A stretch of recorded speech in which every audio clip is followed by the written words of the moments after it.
What's going on? Welcome to the Wild Bunch Talk Show. This will be episode 6 by Chief Jones. And we got introduce yourself, man. Burt Grossman. For sure, man. So you guys that know, Burt is the co-host for the PPR, and then what is your role with the Strike Force? President of the indoor. We had Taylor, we had the head coach, and now we have the president of the San Diego Strike Force.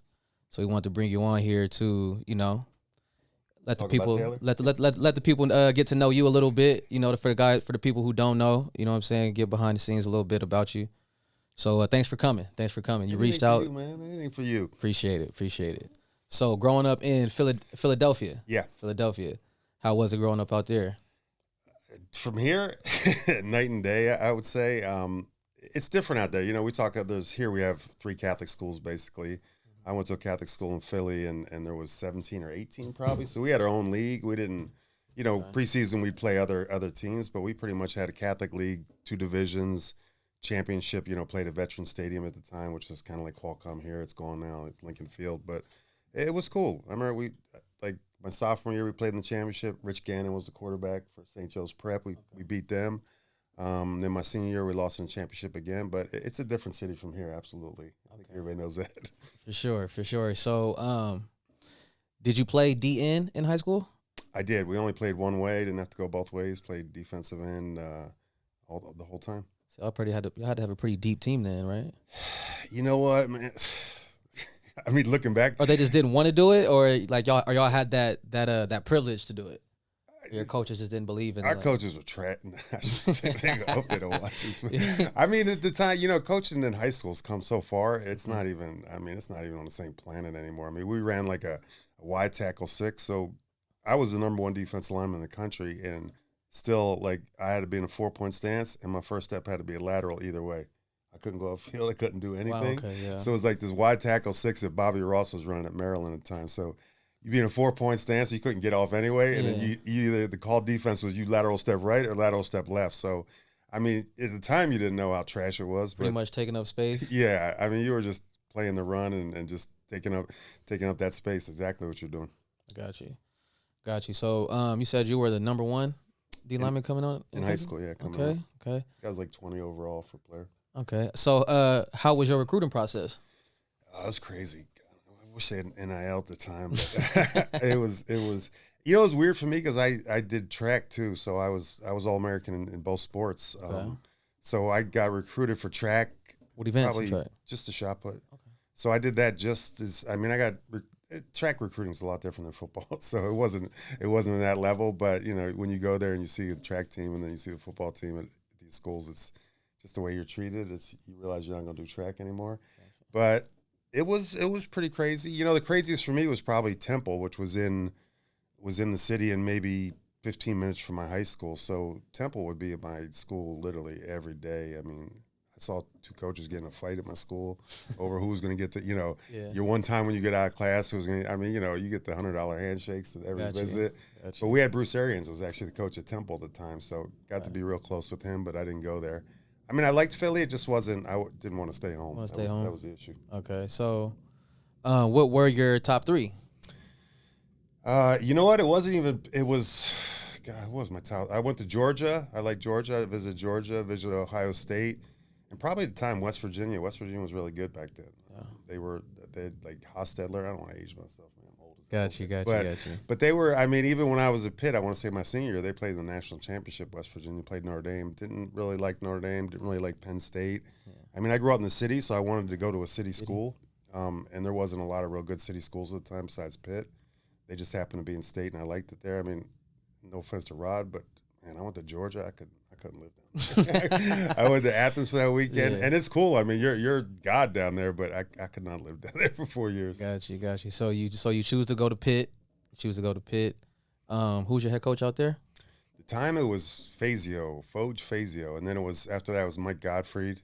And that was the thing with recruiting at the time. You couldn't, we didn't have the internet. You just got flyers. You saw what you saw on TV. Mm-hmm. So like West Virginia, I loved, and I was definitely going to West Virginia, and then I flew into Morgantown, and you don't see all that. You can't pull it up, or there's no social media. Man, I got there in the middle of winter, and that was just off. I mean, hillbillies and snow, and it was just, for me, it was just terrible. But it's only an hour from Pitt. Yeah, I don't. The visits they were different back then. They weren't like now. And then the other part was you didn't. Now you look where you fit in as far as your position and what defense they run. We didn't do any of that stuff. So when I went to Pitt, I mean, I probably would have been, the transfer wasn't. I got stuck in like a 50 defense. I didn't even bother to look because I played a wide tackle 6. But for me, it was Fazio got fired, I want to say, after that season. So I was only at Pitt 3 or 4 months when he got fired. But they brought in, John Fox, who was coach for the Bears. He ended up being our defense coordinator. Changed us to like a 40, like the Bears were running back then, and that's just what saved me, because that's what got you off the edge. Yeah, because I wasn't big. I mean, I was probably 250 at the most. I think at the combine I might have been like 260, and that was trying to put on weight because everybody thought I was too small. But I got to line up on air and got to do a lot of things that I would have never gotten to do if Fazio would have stayed there. So that's what kind of saved me. I got saved by accident. Got you. Okay, so being that edge guy. So did you feel, so once you got Fox and everything, do you felt that pretty much helped you get to like your full potential? I think so. Yeah, because you play your whole high school and you're doing these side lateral goofy steps as a D lineman. I mean, you get into big time college football and my true freshman year I played just third down pretty much, but so I got to line up a little bit outside, like a wide 5, but you still have to break that habit of sidestepping and standing up and goofy and looking around, stuff you can do in high school that coaches don't even correct or know to correct. I mean, back then your coach for defensive line might have been, the guy that worked at the bar as a bouncer. I mean, whoever took the job was your defensive line coach. So it wasn't like you were learning anything. So there was no camps to go to. I feel like all D-line coaches were kind of like that mold, you know what I'm saying? At the gym and then go and then bouncer at night. Yeah. So it was that, chewing tobacco. Back then you could smoke on the field. So, you get yelled at to put the cigarettes out in your helmet. But it was different. But so, yeah, Fox got there, and that pretty much saved me because, again, I got to go back out on air, and then I started, the rest of my time there. I didn't redshirt, so I was just there 4 years. And then you played with Tony Siragusa?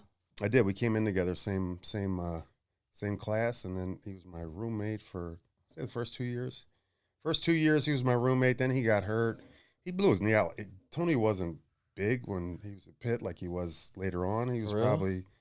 Yeah, I got a picture. I'll show you. He was probably 250 maybe. No way. Yeah, he was never big. He started blowing his knee out. He blew his knee out twice at Pitt, I want to say, and ended up 5 years. So he stayed a little longer than me, but he was not big. He was so maybe he was 250. So he was that small, and was he playing in, or did he? No, he played defense tackle. We had a lot. I mean, we had a ton of D linemen. We had Tony Woods, who was a first rounder. Keith Hamilton, who played for the Giants forever. Sean Gilbert, who was a 5th pick, Mark Spindler, who was USA Today. But we had a ton of D linemen, so we played a 4-man front. So even back then, I mean, your tackles weren't that big. Rotation we were trying to get upfield, so we didn't use a lot of big like run stuff and tackles or nose guards or anything like that. How was it playing with in a crowded room like that? You know what I'm saying? Like I don't think a lot of kids probably. Yeah. I don't think they would have stayed around to play in a crowded room like that. But do you think that helped you? You know what I'm saying? Being in a crowded room like that, knowing you had to make every rep count? I think so. I mean, I like I said, I was fortunate. I played as a true freshman, third down guy, and then I started my sophomore, junior, and senior year. So I was never really threatened at my position. But you're right. There's a lot of guys, every guy at the time. I mean, it seemed like we got every top defensive lineman in the country that we wanted. We only had one guy that ended up transferring, and that was a guy named Mike Chilinsky. He was USA Today Defensive Player of the Year. He was a defensive end, and when I left, he assumed he was going to take my spot, and they brought in another All-American that took it my spot, and he bounced to UCLA, which was crazy at the time because nobody transferred, let alone across the country. But it worked for him. He ended up playing there and got drafted and was with the Eagles for a while. But yeah, nobody really left. I mean, you pretty much stayed, and either you broke through it or you didn't. And the other part was a lot of people blew out their knee then because we had that goofy AstroTurf that looked like your grandma's balcony, and then on top of cement, and then so a lot of knee surgeries. So a lot of people redshirted. I want to say in my class there was probably just 2 of us that didn't redshirt, 2 or 3 of us that didn't redshirt. So it was pretty back then. It was an automatic redshirt, pretty much everybody redshirted. So they would stay, but yeah, they would get lost in the shuffle. I mean, I was saying that about Tyler Buckner to Paul Rudy. It's like he's like, I mean, you're done at that school. You get one shot. You're done at Alabama. You don't. I mean, if you shit the bed on your start, I mean, you're not going back. You're not getting back in the game. You get one shot. So a lot of guys took their one shot or didn't get their one shot and just rode the bench and just played out and played the football life, but didn't get to play the football game. Got you. So did you guys ever win? Did you win like was it conference championship? No, you know what? At the time we were the premier. We were called Independence, like Eastern Independence, but people don't realize that it was West Virginia at the time. It was Penn State. It was Pitt. It was Miami. It was Notre Dame. I mean, those teams were always in the national championship or top 10. Not us, but everybody else. That's Syracuse, Boston College. I mean, that was Doug Flutie right after days, so they were good. So, no, the best we did was, I think, the Blue Bonnet Bowl. I was asked, do you ever get a bowl game? You guys get a bowl game? Yeah, it doesn't even exist anymore. It was a Houston Blue Bonnet Bowl. We played Texas, I think, and they beat us. So you left college after your senior year? Yeah, my true senior year. Okay, and then how was that? Did you did you have like a draft grade, or did you have like a idea of where you think you would go leaving college? I mean, it was different. My draft was like legendarily loaded. I mean, with players, so it was it was hard to gauge where you're going. I mean, we had Tony Manders, who people probably don't remember, but he was considered like he went ahead of Barry Sanders. Barry Sanders went third that year. So he was in that draft? Yeah. Derek Thomas was fourth. Deion Sanders was fifth. Oof. Troy Aikman was first. Yeah. Steve Atwater was in there. Andre Rison. I mean, it was just it was a you loaded. Go 8? Yeah. It was a loaded draft. But, and I can't remember the other one. I know there was other ones in there that were high, but it was such a loaded draft that I think everybody kind of knew who the top 10 was going to be, but then it was everything after that. So, I mean, we really got slotted back in the day. So you knew you were going to be within a 3-pick area and who it was going to be. And I thought I would be at San Diego. I was going to go to Tampa, actually, 6th, and then I failed the drug test at the combine. And then I remember the coach, he flew to Pitt to tell me he wasn't going to draft me. And I was like, I don't care. Yeah. Ray Perkins, and it was Tampa. It was terrible. Yeah. And I visited. Did they have the orange uniforms? Yeah, they had the cream skull uniforms, and I didn't really care. They were terrible. And, I mean, Chargers were terrible, but it was San Diego. San Diego was just different. I mean, if you haven't been back, grown up in Philadelphia or Pittsburgh or Chicago or those areas, to come out here, it was just like heaven. I mean, I went to old Jack Murphy Stadium and they had palm trees inside. I'd never seen a palm tree. I'm like, damn. In your stadium too? Yeah. So I wanted to come here in Miami, but it would have been like Chicago. Chicago, Miami, and San Diego all had that area where I was getting drafted. And then Chicago tried to work a trade out draft day to get me to Chicago. They were 1 pick or 2 picks behind San Diego. But that fell through, so I ended up here. And we were loaded on the D-line here. I don't even know why they drafted me, to be honest. Got you. So, what was your, process getting ready for that? You went to the combine, right? Yeah. What was your process, getting ready? How much did you train? Did you eat different? Did you have, a... It was no, it wasn't like now. We didn't do a damn thing different. It was. I don't even know if I ran the 40 before the combine, but there was no sprint workouts. No, none of that. It wasn't on TV. Probably just get bigger, just work out to make sure. I mean, it was more of a show. Deion came and he didn't do it. He came in a limo and he just ran the 40. You seen that? Oh yeah, we're the same class. I was with him at All-Star games, everything. He came to the combine in his limo. He did his 40 and then got back in his limo and left. Didn't do anything else. And of course, he ran like a 4.2, so he didn't have to do anything else. Yeah.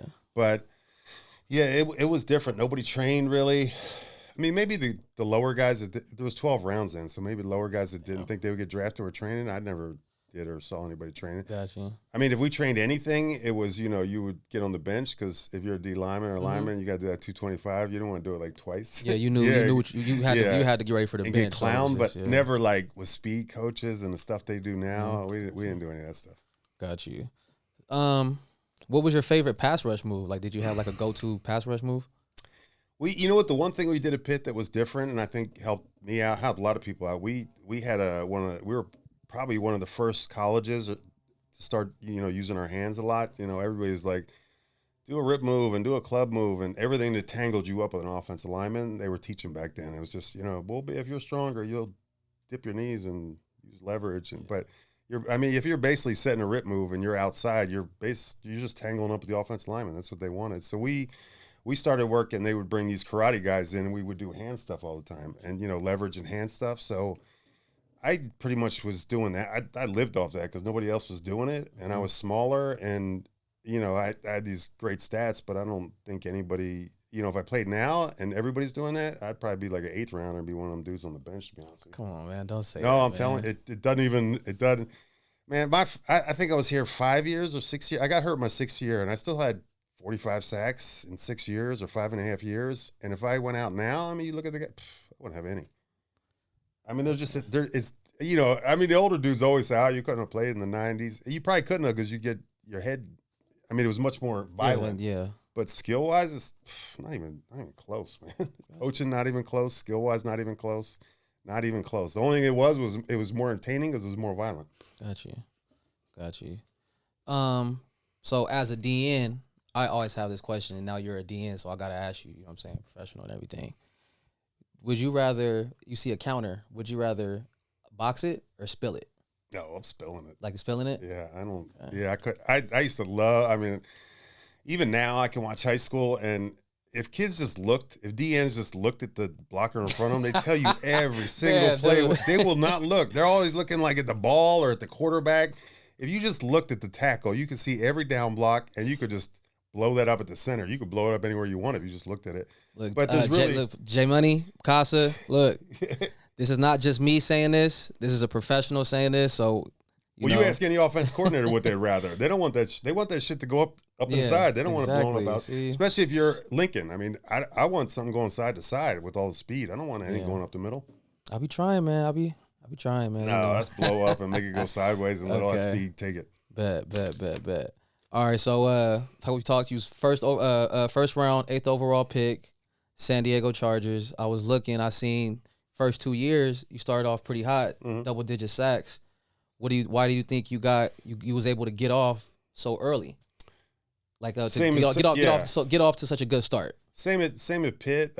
We had I got drafted into a system, so I played exactly what I played in college my first 2 years. Then coach got fired again. It was Dan Henning, and then Bobby Ross came in. Bobby Ross, we put a new defense in, so all of a sudden I got to line up, hit up on a tackle again. Not on air anymore. So now I'm back doing goofy ass rip moves and shit and club moves. Hands on the tackle. Yeah, like Reggie White does. It works for Reggie White because he's Reggie White, but it doesn't work for me. It was just different defense, and all of a sudden every game, instead of lining up on air and you wake up and you feel like you need to play a game, and you're playing Houston with Warren Moon, and they only run the ball, you just line up on air and doing a sprint every play. To I got to line up, and it's Christian Okoye and it's Bo Jackson and you're getting doubled by the tight end. It's just a different game that I wasn't built for, to be honest with you. I played at 250, and then I'm lining up inside there. That's just and you're getting right Bo now. Jackson. You're getting back then running backs are 250. Yeah. It just was a different defense, different game. Yeah, I never got coaches like that just got stuck in the system. Yeah, and no matter who they had. Looked at their personnel and okay, he can't do this. Let me, you feel me, change it up and stuff like that. I never liked a coach like that. I try to make sure I'm not that type of coach. You know what I'm saying? I couldn't agree with you more. Yeah. So you said you had 5 years with the Chargers? Yeah. Was it 5? Yeah, I got traded my 5th year. So you got traded to the Eagles. I got traded to the Eagles. Okay, traded. Yeah. I got traded to the Eagles. I had 1 year left on my contract. Got traded to the Eagles. Played that year and then tore my hamstring. So I played like half the year. And even that was. You went from the AFC West, where everybody was just throwing the ball, to you going, all of a sudden you're in Philly and it's the NFC East. And it's, it's the Cowboys. Did you catch Buddy Ryan, or was you after that? Probably I was before that. I was Rich Kotite. Okay. No, I was after that. You're right. Okay, I was right after. He went to Phoenix. He got fired by the Eagles a year. I got traded. He went to Phoenix, and it was a different coach. Okay. But he was at Phoenix when I was with the Eagles. Okay. Man, so I don't know. Listening to you, sounds like you was like one of those like real high motor, high energy defense ends. Would you say that? I thought I was the laziest player ever. Not so much in games, but I didn't. I would literally leave season would end, and I would, drop off my. I don't even think I'd drive home my shoulder pads.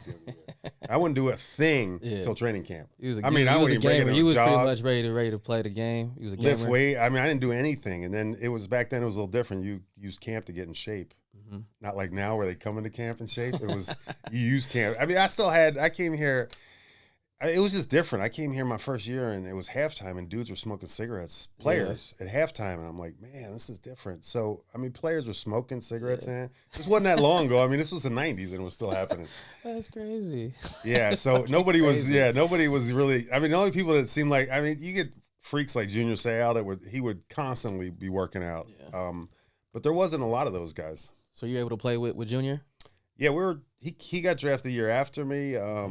He was my roommate, best man at my wedding. So 155 tattoo. Cool. So yeah, we were close, but yeah, we played together until I got traded.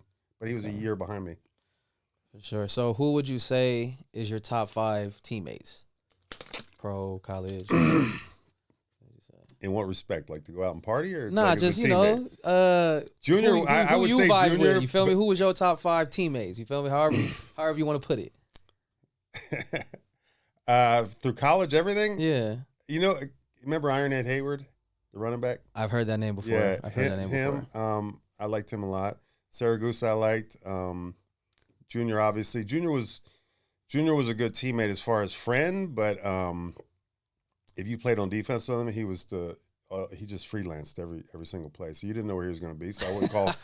But the dude was so talented, it didn't matter. Yeah, man. You saw that dance where he gets up at 98% of them. He didn't do what he's supposed to do. So a lot. I wouldn't say good teammate. I'd say best friend. But no, you'd be in films and it's just like, well, what the fuck are you doing? But he'd make the play because he was that talented. So it didn't matter. But if you're in front of him or behind him, it was always an issue. Because you talk about you're going to spill this this trap or this counter, and then you don't know where he's going to be. So you don't know what you're going to do. Got you. And we had a lot. Back then, even in college. A lot of people were still running the option. You remember back in the day where everybody's running the option? Yeah. So, you have to have rules on the option. So you get, it wasn't the pros with Junior, but just saying if you don't have the rules with the option and everybody's not going there you're getting gashed. So a lot of those guys just didn't follow the rules of the defense. So no, I wouldn't say they're good teammates. All right, for sure. So what happened with that? Why did your NFL career get cut short? I had 1 year left with the Eagles on my contract, and I was a free agent, so I signed with the 49ers, and they still had, they had everybody. I don't know if they went to the Super Bowl year before, year after, but went there, and then just a fluke play at camp and a walkthrough, I hurt my neck. Just like we were doing a walkthrough, and I did some goofy move and stumbled and was leaning forward, and then my head hit somebody's hip. Damn. So somebody's hip? Yeah, it was just this weird. We didn't even have pads on. It was just this weird fluke injury, but it wasn't. It was like, oh, you got to get surgery or you got to retire. So I would have been. If you get surgery back then on your neck, you get surgery anytime on your neck, you're pretty much retired. Yeah. So it was going to be so I'm going to sit out, and I'm in my 7th year. I'm going to come off neck surgery. It wasn't happening either way. So that was the day. That was it. Yeah. So was that hard to come to grips with? You know what? I don't remember. If you asked me at the time, probably, but not really in hindsight. Like I said, I didn't really live the football life. Tuesdays was hard to come to grips because that was your day off and it was payday. That was hard to come to grips with. You couldn't get paid on Tuesday, but other than that, I never really hung around the facility in the off season. I never really did any of the football stuff so much. So it was like you had your fun. Yeah. So to me, it was just like not really. It wasn't that big a deal for me. Got you. So, and I'm sorry. In hindsight, it's I was at the era where everybody got CTE because we didn't have concussions. So it's probably a blessing that I didn't play 4 or 5 more years because I'd end up, like AB up in here and acting crazy and doing everything else. But everybody at that time, that's the time when you're getting it because there was no concussions. There was you couldn't. That was the hardest thing for me. It's like when they did the concussion rule and I'm seeing dudes like, oh, he's in protocol. He's got to sit out 2 weeks. And I'm like, man, if I ever try to sit out with concussion, we didn't even use the word, but it's like you would get laughed out of the locker room and you wouldn't even be able to play again. Even when I was like like you get hit and it was called getting your bell rung. You know what I'm saying? To shake it off a little bit and you. Yeah. And you back on now. It's just like, coach my head is just like, look, get off. Yeah. And you could see stay away from it. Yeah, and that was the era. That was the era where the running backs were all 250, and I mean, you see the collisions, and I mean, you had to know something was going to happen, but we never thought about that. For sure. So life after football, I seen something like you worked like the Philadelphia. I had a TV show in Philadelphia. It was actually I worked on Randall Cunningham at a TV show, so I worked on his TV show. I was like Allison Edmonds for PPR, but for Randall's show. Did it? You win an Emmy? Yeah, I did. I won like best sports reporter in Philly that year. How was that? It was cool, but I didn't want to stay in Philly, so I never pursued it. I mean, it was cool if you win an Emmy and it's your first year and that's a big market. I mean, you can have a job there, but I just didn't want to. I mean, I wanted to come back here. I didn't want to stay in Philly. It wasn't. So I just turned everything down and kind of left. Just came back to San Diego. Yeah, and I didn't really do anything here in San Diego until PPR. I kind of didn't. Not really. I don't really like it that much. It's not. Look like you're having fun, man. It is. I mean, no, I do like it, but it's the same as coaching. I mean, you love it in the first half of the season, and then that halfway point, that grind. I mean, because the same thing. We got to do a lot of stuff on Fridays. I get home at like 2 a.m, and then you're like, man, lose so we don't have to cover this game, and then it's like win, and it's like, and everybody's dogging you on the rankings, and you know. How yeah, but. I mean, like you don't care. You don't care what nobody thinks, Burt. Like, My rankings are always right. So how did you get into PPR? How did you get into that whole situation? I started. I would just do the game. They asked me if I'd do the game of the week. That first 15 minutes. Yeah. So I would just do the game of the week and do 15 minutes, and then go home when the others started. Then COVID hit, and we had to fill in more content. So there was the shortened season with COVID, and they still wanted to do it, and they might have done 4 games at that point where they were doing 30. So they still wanted to do the same amount of time, but they wanted to fill more content. So you started seeing the underdog that we do, or squad up, or all these other segments that we had to fill. So it was more just to fill time because we weren't doing as many games. Got you. And then, so how'd you get involved with the Strike Force? I got by mistake. That's how I met Taylor through Strike Force. Okay. God, I got somebody sent me a DM. They're like, hey, there's a new football. No, they said there is a new football team in town, like an indoor team. Can you meet with us? So I thought they just wanted me to do play-by-play or just do media stuff or do whatever. So I did end up meeting with them after they asked 3 or 4 times. I'm like, all right, I'll meet. Knew nothing about it whatsoever. So it was probably 2 weeks before the season started. So I meet with these 2 guys, and they're like, so we already have our head coach quit. We already got this great staff. It's the best staff in the league. I ain't never even heard of the league. And I didn't know where they play. And I was talking about football. I thought it was 11, man. It was 8. Yeah. And the season was starting in 2 weeks. They're like, no, we got the best coaching staff. We got probably the best roster in the league. You don't have to do anything. Just, handle the media and then be the face of the operation. So I'm like, all right, cool. So, you're going to pay me? I don't care. Yeah. So I said, do I just do the games? Because, again, I thought – and they're like, no, we want you to be the head coach. And I'm like, oh, God. So we came to a price. I show up the first day. Granted, I don't know anything, so I couldn't call anything out the first couple 2-3 weeks because I didn't know anything about the game. But Taylor was the offense coordinator, and the defense coordinator was man, they were all youth coaches from L.A. Yeah. Long story short, we didn't have any pads. We went through the whole training camp with no pads. I didn't, and I thought I didn't. Like I said, I didn't know anything. I guess that's how they do it.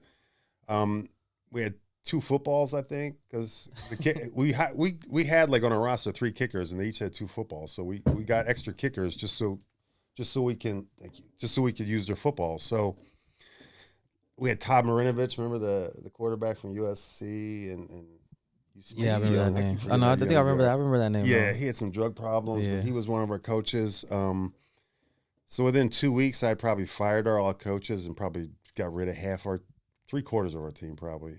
Taylor was the only coach I didn't fire.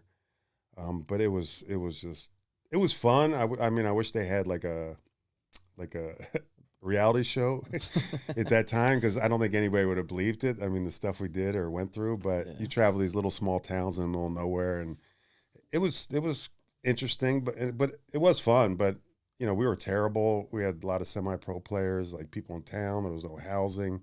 Just from a management structure, there was none. So we were just kind of, it was like the wild, wild west or semi-pro for us because we didn't have any of that. But Taylor's fortunate; he gets to have that now. It looks like you guys are, we do now. It's better now. It's way better now. Oh no, it's a lot. I mean, you just look at the uniforms back then, and I think we had spray painted helmets. It was just, it was terrible. But yeah, I ended up, like I said, replacing the coaches, firing them all, and then COVID hit. So we were dormant for like 2 years because of COVID. Most of the league was dormant for 1 year, but because we were California and everything was overboard, we had to be dormant for 2 years.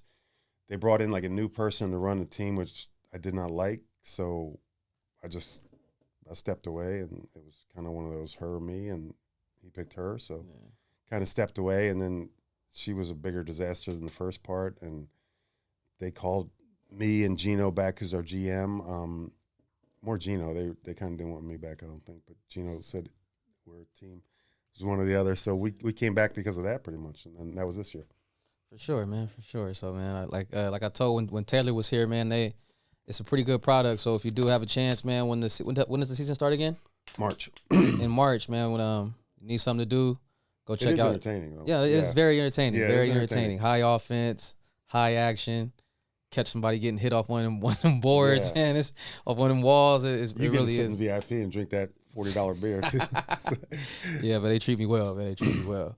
But so I don't know if you knew or not, but we do consider you a pretty big part in this San Diego high school football scene. No. So how do you feel about the state of San Diego high school football as far as this season? Yeah, is just overall. I think in the last, I said it. I talk about it a lot. It's the coaching is really what's improved to me. It's not like, if you ask me what the biggest surprise, and it's coaching, not just like X's and O's. If you ask me what the biggest surprise team was, this year, I would say Lincoln, and not because, you won the state last year. You ranked third in the state overall, so it wasn't about that. It was just anytime you lose the best offensive player in the league and you lose the best defense player, not in the league, in the state, maybe both, and 7 other guys to college, you have to expect, I don't care if it's Bill Belichick, you have to expect there's going to be some downslide. It's just natural. But I think the biggest surprise is, it just shows your culture there. They say culture never graduates, but you don't, it's almost like this team probably might be better than last year's team. And it's like, how's that possible when you lose all those people? Because if you lose all those people at any level, leadership-wise, anything, you have to take a step back. So that was shocking to me. I know y'all going to hate on me because I said you were going to take a step back, but it's, how could you not? I get it. Even me coming into the season, like, he'll know, like, I'm talking to him. I'm like, man, I don't know, who's going to be who. Even now, I'm still trying to figure out who's my best 11 on the field. I haven't had a game with the same starters. No, I think you got 11. All new DBs this year too. Yeah, right? No, it's a shuffle with that. Just trying to find the right pieces. Even with my edge guys, trying to find the right pieces and stuff like that. It's just, so like you said, I kind of had the doubt too, and people always do. I think they come and ask, like, do we have a better team than last year and stuff like that? And, I really don't know. You know what I'm saying? It might look like that from the outside in, but it's just like, man, I don't know. It's like I said, I'm still trying to find my best 11 on the field. I know Carter's trying to do the same thing, trying to find the right pieces. And I just feel like we're still trying to put it together, and we haven't even hit our stride yet. Yeah, and then, if you look at it, it's like, well, you look at your first 6 games, it's like, if I would have said that with everybody graduated and leadership, I was very nervous about the schedule. I wasn't going to think what are you giving up, like 6 points a game and scoring 50 a game? I would have never, I wouldn't even guess that if I was on a trick show or something, it's just making stuff up. So, that was the most surprising to me. Other than that, it pretty much stays the same. The top 10, it's rare you see like a stranger in there, and they might pop in there for a week or two, but it seems like it's always the same ones. But yeah, I think its coaching has gotten much better. I don't know if the kids are any better. I think they're just, the coaches are better, and now the kids can shine. I watch your game, I watch Granite, and it sticks out a lot. You don't see a lot of coaches that put their players in the right, especially on defense, in the right position to be successful. Yeah. And the kids, it's like I said with me, I'm taking side steps either side. I'm supposed to be a pass rusher, but kids don't know at the time, but they don't want to be out there getting burnt. And people don't realize 90% of the time it's not the kid's fault. It's they were put in that position to fail. At the snap of the ball, it's like you can't, it's like you can. I mean, you see those kids down at the goal line. Half of them don't even take inside leverage on the corner. And like, what are you doing? Yeah. But the coaches are putting them there, and the kids don't. I don't think they know it, but they just. That's the thing you don't see, and you see a big discrepancy in high schools about, and it's because of coaching. I mean, kids I don't think have gotten any better in the last 10 years, and all of a sudden we have a bunch of D1 athletes that can go somewhere and compete right away. I do think it's coaching, and they're taught that, hey, I'm not doing. We get these kids that run like a 4-2. I see these kids, not 4-2, but you see kids that say I run a 4-3, 4-4, and it's like, and they'll work on that all year, speed training, everything else. They don't realize you need to take 1 or 2 false steps, and all of a sudden you're a 4-8 guy. Exactly. And they don't realize that. They just want to run these straight lines and do these drills, and it's like, and then you watch them. They don't line up with the right leverage. They take 2 or 3 false steps, and then you just look at them and like, you're a 4-8 guy now because you just did 2, 3 things that you wouldn't work on because it wasn't cool on social media or whatever to put that down. But that makes you a 4-8 guy, and that I mean, if you watch on Sunday, nobody's making those steps. I mean, the other guy's getting paid $80 million because he can make you look that way, but it's not because you're making the wrong steps, because it's just the way it is. But here they get cut out so much stuff. Like you talk about the linemen, just look at the tackle. You can't tell the difference between, especially in high school. I mean, they hide it in the pros, but you can't. If you down and distance and I'm looking at a high school tackle, you can't tell whether it's pass or run. Yeah, he's gonna down block. Like, and if you're a DN, there's really only 3 blocks, man. He's gonna try to reach you, down block or pass block. That's it. Exactly. And if you narrow it down to that, and kids won't, and you narrow it down to down and distance and looking at his stance and formation, you could pretty much pick the play every time. Exactly. From your perspective. I mean, you have to look at everybody, but no, if you're just that one guy, I'm telling you, this is what I say every individual period. Yeah. Every time I go down to individual, I'm saying the same thing over and over every day. For your one little area as a D lineman, or you don't have to. I don't want to say you don't have to watch film, but you don't have to do everything the DC has to do in formations. It doesn't matter for you. Your guy's going to do 1, 2, or 3 things, and down the distance, probably cut it down to 1 or 2. Yeah. And the second he takes the first step, you know which one it is, and do what you do. Yeah. Hey, but it's hard to get kids. He's giving some game right now, man. It's hard. It's hard, man. I coached D line forever. It's every kid wants to. I don't know if it's from youth. I don't know what. There's 2 things I always see. It's basically pass rush is what, a 7-yard race, 6-yard race, and you basically have to beat them before the route develops, or he goes to a second choice, or on his progression. Even if high school kids do a progression, but these kids, they like 2 things I see is they all line up like they have whack ass stances where it takes them 3 steps to cross the line of scrimmage, and it's like if you crowd the line and your first step should be through into the backfield, so it's like. I see these kids line up and they're taking 2 or 3 steps just to get to the line of scrimmage, pass rushers. Yep. And it's crazy. It's like this is an 8-yard or 8-step race, and you're making it a 12-step race just from your alignment and your footwork. And that's what kills a ton of them. That, and what's the other one? It's just they always, when you always get them, they always like, everybody wants to bull rush for some reason in high school, man. They want to run right into the guy, even if you're on the outside. It's like touch him, like. Yeah, his hands down. And I tell them, I'm like, hey man, if you, because they all want to play running back, if you intercepted a ball and it's like that offensive tackle between Win and CIF, if you intercepted the ball, it's the offensive tackle between you and the goal line, 7 yards out. Are you going to run straight into him? Like do something, like make a move. I'm trying to get my dean, like you said about stances. I'm trying to get him to understand to not line up so close to the tackle, like widen out a little bit, make them bail, and then tilt, like because they'll stand like straight here, like now, like. Face down the line a little bit, get a little wider, and like you said, your first step needs to be here, and make him have to, and make him cross over, make him have to turn, make him have to catch you, and then you have inside, outside, whatever you want. But you're right, if you line up straight, head up on them, you got one move, you better beat them to the outside. See, but when they start having no offensive lineman, that's when you should get them all together and say. Ask every tackle in the county, do they get scared when somebody with speed that can go either way is lined up outside and they got to go chase them? Or do they get scared when you're lined up head up on them and you're in a phone booth, and that's what every offensive lineman wants. But kids, they don't get that. I don't know. And you got me ready to go to practice right now and talk to these dudes. Yell at some people, Dude, look. But it's a hard habit to break. Told me. Yeah. It's a hard habit to break, and they don't do it. But it's little things like that just just to make it, I mean, even in basketball, anything you do, nobody runs straight into anybody. It's like, why are you doing that? You're supposed to get past him. You're not supposed to run. And that's what an offensive lineman does. I mean, that's why they're an offensive lineman, not defense lineman. They don't have the same feet or speed you have. So use that. Don't put yourself in a phone booth for them. Got you. Man, Burt, I appreciate this conversation, bro. I really do. You're going to get frustrated because then they're going to line up 3 yards off the ball, take 4 or 5 steps before they get across the ball. They run straight into the tackle.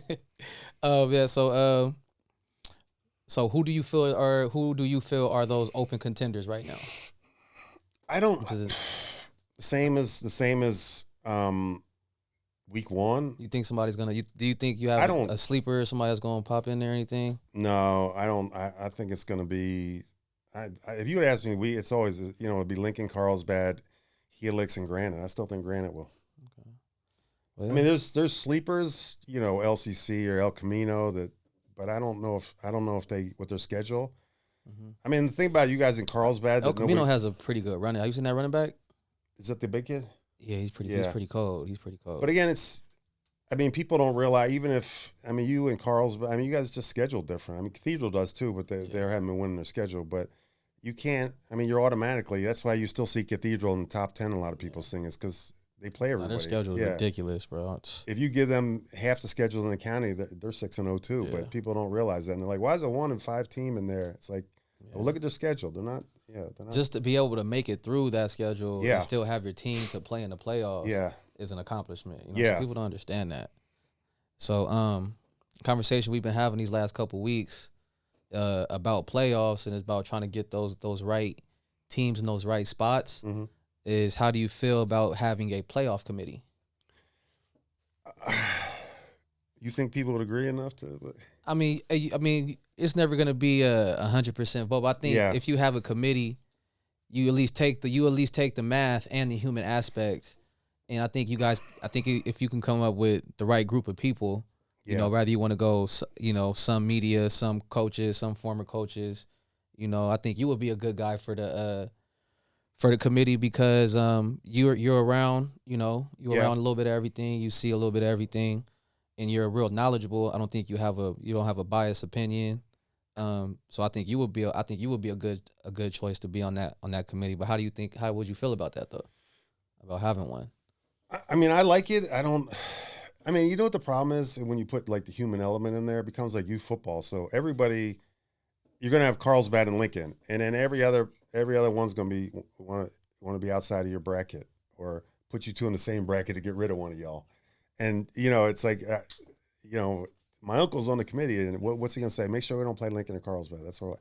And everybody's gonna have an uncle or a coach they coached under or somebody they know. So, I think it'd be great if it was 3 through 10, but 1 and 2 is always, and especially same thing last year. It's like everybody you two can't be in the same bracket because it would be.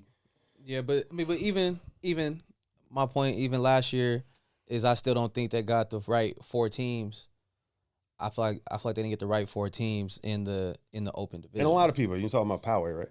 Even with Poway, I think even with Poway, so Poway, and then so I think you should take out Poway, and then probably you go Mater Dei, because they had a tough schedule last year, and they started off slow, but I think they were still probably the 3rd or 4th best team. And I get that, and that's always gonna be the problem because if you're Division I and you're undefeated, how do you say no?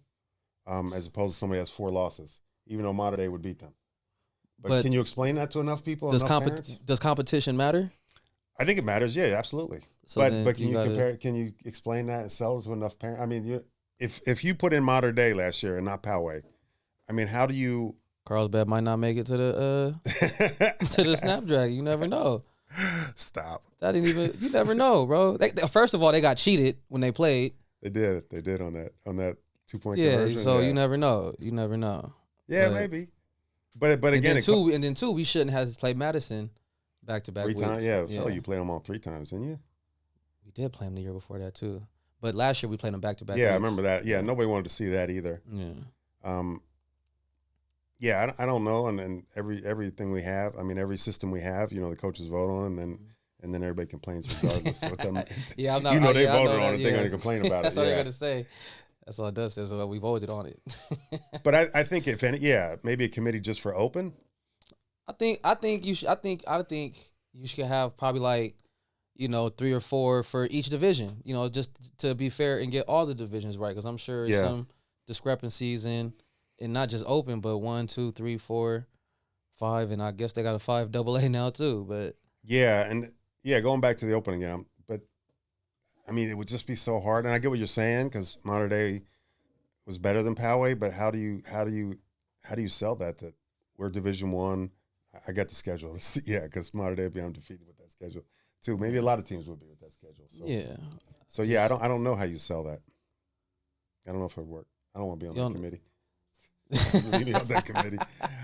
I feel you. Man. I mean, because I was pushing for Poway last year only because they're undefeated in Division I. I don't know how you get rid of that, and that's a problem with the system, not with picking. But I don't know if you can get around a D1 school that's undefeated. I don't think you can ever be accurate without like a human. I agree with that too. Element, like just with some numbers and stuff like that. I don't think you can get accurate. I don't think you can be 100% accurate like that. But maybe maybe that's the problem. We'll never be 100% accurate either. Yeah, and the reality was, I mean, you still would have got so much pushback because Mater Dei did go on and they beat a lot of teams, but to get to that open, you still looking at that. They're in a trash league. You're still supposed to have the top 4 teams. Yeah. But I don't know if we knew Mater Dei was top 4 at that point until they went on the run and won state and, beat Mission Hills. And then, because when you're picking, there's no Mission Hills win, there's no Downey win, none of those wins are there. That Mission Hills game was crazy too. Yeah, I mean, none of those wins are there that you're like, damn, we should have put them in there all of a sudden. Yeah. Or even Mission Hills. But you don't, I mean, the time you're picking, what are you going off? A win over Bonita? Or East Lake? I mean, that's the problem again. You're looking at 4 losses, but what are the wins that you're looking at? I get you on that point because they didn't beat one good team. So at the end of the season, you say, we got it wrong. But that's because we didn't have those games that they showed us that it was. I get it. You might have been the first person to make me think about that. For sure.